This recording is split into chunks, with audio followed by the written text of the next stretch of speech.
اگلا سوال ہے جھوٹی نبوت کا دعویٰ کرنے والی عورت کا نام بتائیں۔ تو درست جواب سجاح۔ سجاح کذاب کس مذہب کو ماننے والی تھی؟ تو درست جواب عیسائیت۔ کس مدعی نبوت نے سجاح کذاب کو یمامہ آنے کی دعوت دی، جس کو قبول کرتے ہوئے یمامہ پہنچی مسلمہ، پہنچی وہیں پہ خاک جہاں کا خمیر تھا۔ کس وجہ سے سجاح نے جھوٹی نبوت کے اس ڈرامے کو ختم کر دیا؟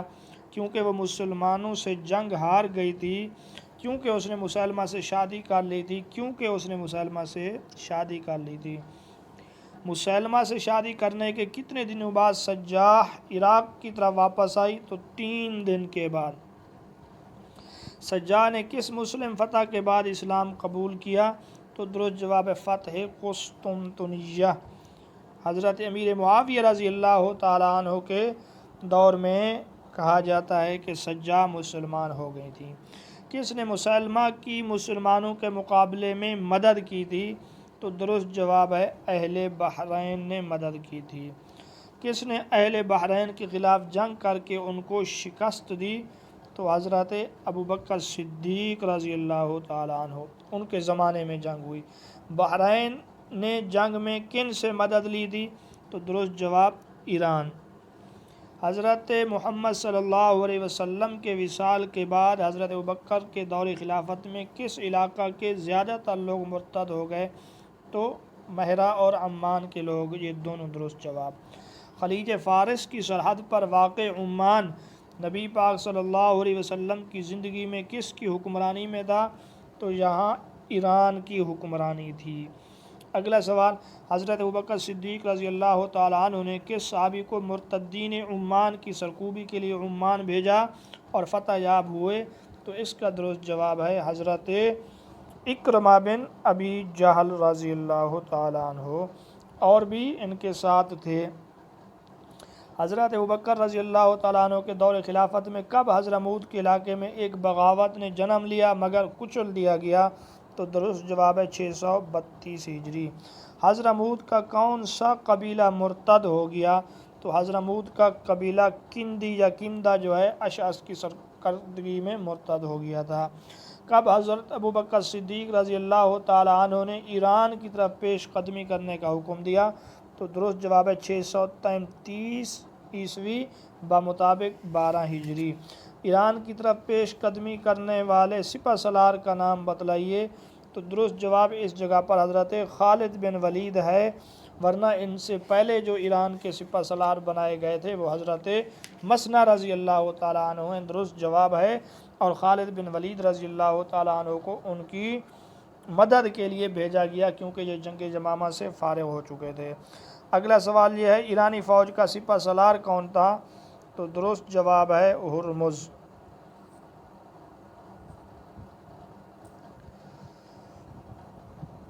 اگلا سوال ہے کس جگہ ہرمز اور خالد بن ولید کا آمنا سامنا ہوا؟ تو اس جگہ کا نام ہے کاظمہ، جنگ کاظمہ یا جنگ ذات سلاسل بھی اس کو کہتے ہیں۔ اگلا سوال ہے ایران کے جنگ تاریخ میں کن لفظوں سے یاد کی جاتی ہے؟ ذات السلاسل، کیونکہ لوگوں نے اس جنگ میں ایرانیوں نے ایرانی زنجیروں میں جکڑی ہوئی تھی۔ اچھا، زنجیروں میں جکڑی ہوئی، ذات السلاسل سے مراد ہے۔ جنگ کاظمہ کے بعد خالد بن ولید دوسری بار ایرانیوں پر شامدار فتح سے ہمکنار ہوئے۔ کس مقام پر؟ مزار یا دریا میں۔ مزار ندی یا دریا کا نام ہے۔ خالد بن ولید کن میدانوں میں ایرانی فوج کے ساتھ فتح سے ہمکنار ہوئے؟ جنگ ولجہ، جنگ الیس، جنگ حیرہ، ABC تینوں درست جواب ہے۔ حضرت ابوبکر رضی اللہ تعالیٰ عنہ کے دور کی کس جنگ میں ایرانیوں کو عرب کے عیسائیوں کی مدد حاصل تھی؟ تو اس کا درست جواب ہے، اس کتاب والے نے جنگ بویب اس کا درست جواب رکھا ہے، جبکہ جنگ بویب درست نہیں ہے کیونکہ یہ جنگ حضرت عمر رضی اللہ تعالیٰ عنہ کے زمانے میں ہوئی۔ تو موجودہ آپشن میں سے کوئی آپشن بھی درست نہیں۔ تو وہ جنگ جو حضرت ابوبکر صدیق رضی اللہ تعالیٰ عنہ کے حکومت میں لڑی گئی اور عیسائیوں نے مدد کی تھی، وہ جنگ عین التمر ہے، ہم اپنے لیکچر میں مفصل بتا چکے ہیں۔ وہاں ایک سردار تھا عقبہ بن عقبہ یا عقبہ بن عقبہ، جس نے مہران کو یہ کہا تھا کہ مجھے ہی جانے دیجیے، میں جانتا ہوں عربوں سے کس طرح لڑائی لڑی جاتی ہے، میں بھی عرب ہوں، وہ بھی عرب ہیں۔ اگلا سوال ہے وہ کون سا قبیلہ، وہ کون سا یا کون سے قلعہ بند قصبے تھے جو خالد بن ولید رضی اللہ تعالیٰ عنہ نے حضرت ابوبکر رضی اللہ تعالیٰ عنہ کی خلافت کے دوران فتح کیے؟ انبار اور عین التمر، درست دونوں۔ کب حضرت ابوبکر صدیق رضی اللہ تعالیٰ عنہ نے شام کے محاذ کے لیے اعلان جہاد کیا؟ 634 عیسوی بمطابق 13 ہجری۔ شامیوں کے خلاف جنگ میں حضرت ابوبکر صدیق رضی اللہ تعالیٰ عنہ نے سپہ سالار مقرر کیا، ان سب کو سپہ سالار مقرر کیا، اور ان سب پر سپہ سالار جو مقرر کیا گیا وہ حضرت ابو عبیدہ بن جراح رضی اللہ تعالیٰ عنہ ہیں، جن کو امیر الامراء کا لقب سب سے پہلے دیا گیا۔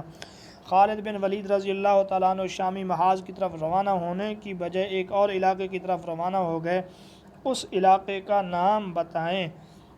تو بصرہ، حالانکہ اس کو بصرہ ہونا چاہیے تھا۔ شامی محاذ پر پہلے سے بھیجی جانے والی فوج کو مزید تقویت دینے کے لیے حضرت ابوبکر صدیق رضی اللہ تعالیٰ عنہ نے کس کو روانہ کیا؟ حضرت اکرمہ بن ابی جہل کو روانہ کیا کہ 6000 کے لشکر کے ساتھ جو موجود تھے، کسی جگہ پہ مسلمانوں کو لشکر کی ضرورت ہو تو آپ نے ان کی مدد کے لیے وہاں جانا ہے۔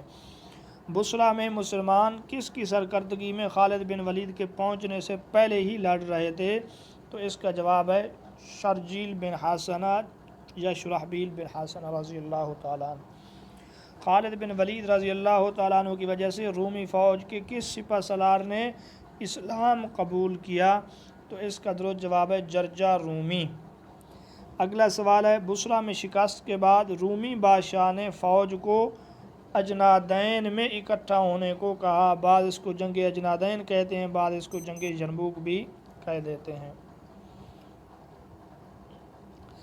اگلا سوال ہے رومیوں کا بادشاہ کون تھا؟ تو درست جواب ہرقل۔ اگلا سوال اجنادین میں کس نے رومی فوج کو شکست دی؟ تو درست جواب حضرت خالد بن ولید رضی اللہ تعالیٰ عنہ۔ اجنادین کہاں واقع ہے؟ تو مغربی یروشلم میں واقع ہے، درست جواب۔ اگلا سوال ہے ابوبکر صدیق رضی اللہ تعالیٰ عنہ کے دور خلافت میں مسلمانوں نے دمشق کا محاصرہ کب کیا؟ تو درست جواب ہے 21 اگست 634 عیسوی۔ کس خبر کی وجہ سے حضرت خالد بن ولید رضی اللہ تعالیٰ عنہ دمشق کا محاصرہ نامکمل چھوڑ کر واپس آ گئے؟ حالانکہ حضرت خالد بن ولید رضی اللہ تعالیٰ عنہ نے، تو اس کا جواب یہ ہے حضرت ابوبکر صدیق رضی اللہ تعالیٰ عنہ کا وصال ہو گیا۔ 3 ماہ دمشق کے محاصرے کو ہوئے تھے کہ صدیق اکبر رضی اللہ تعالیٰ عنہ کا انتقال ہو گیا۔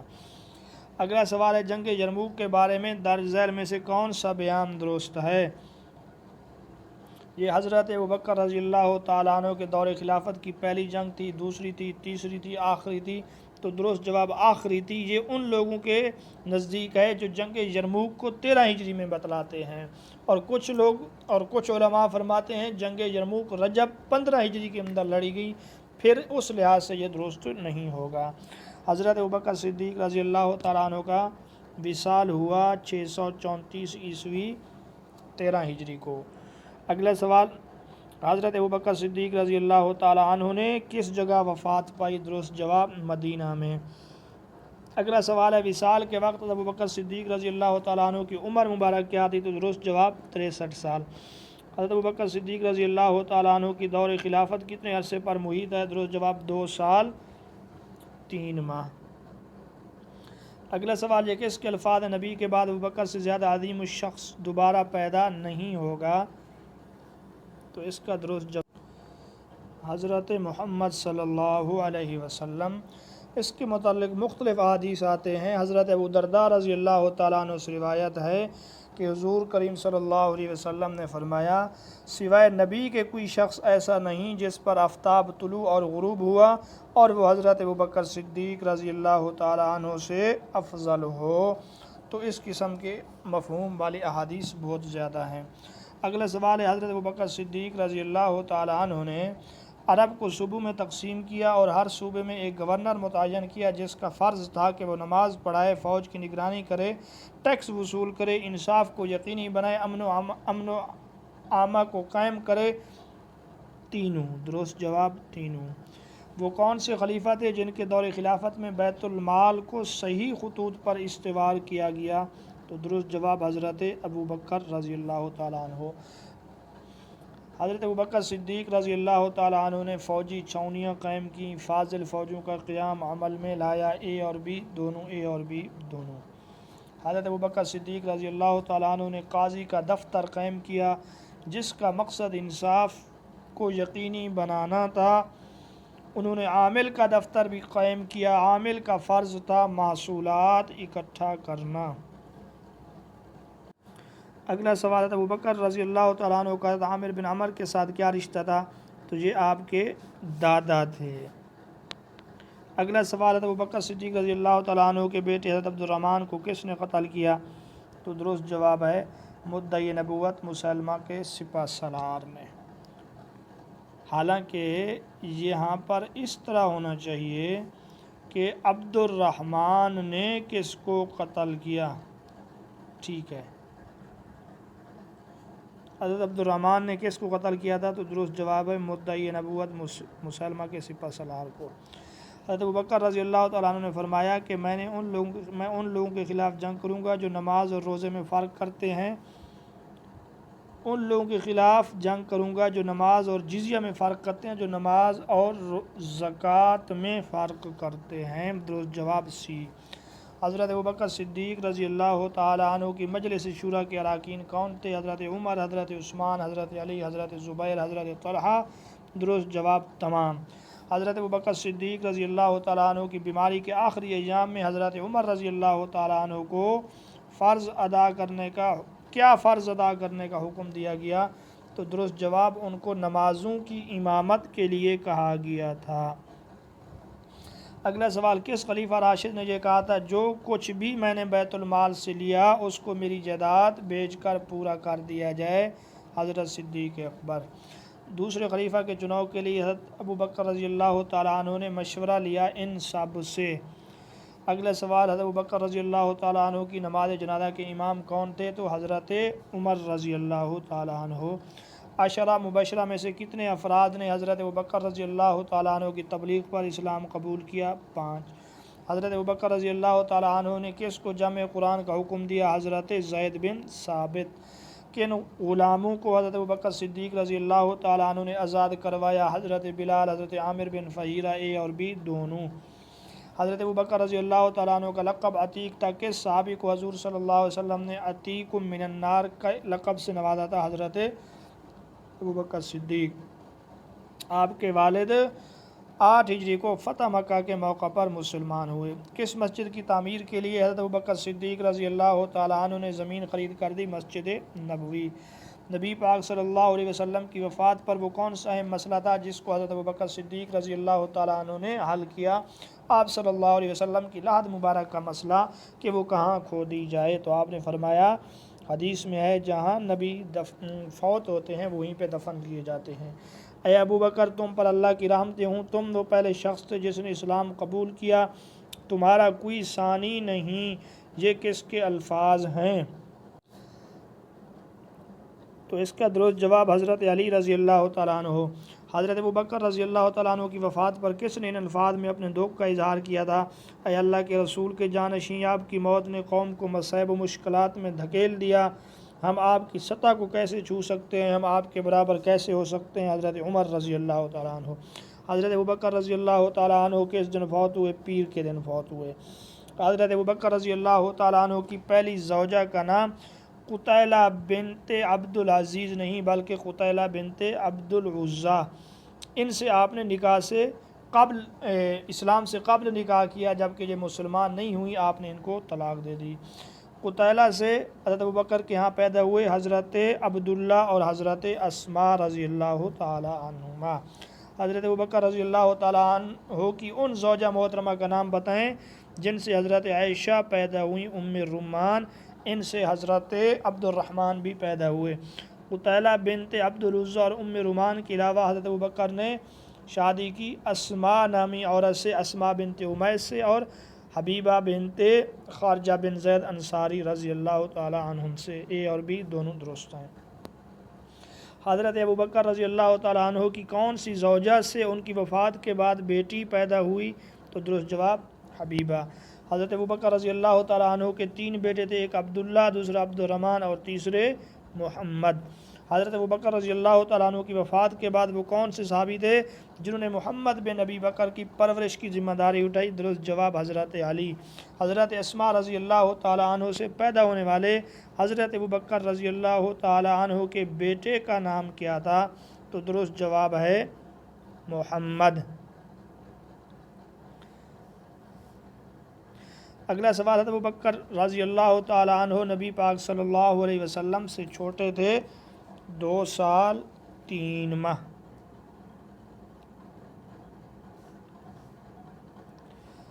اگلا سوال ہے، آپ صلی اللہ علیہ وسلم اور حضرت ابوبکر رضی اللہ تعالیٰ عنہ کے جد مشترک کون ہیں؟ مرہ، یہ پہلے بھی گزر چکا ہے۔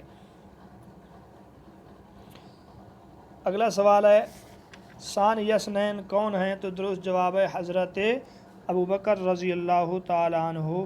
وہ کون سے خلیفہ راشد تھے جن کی 4 پشتوں نے زمانہ رسالت دیکھا؟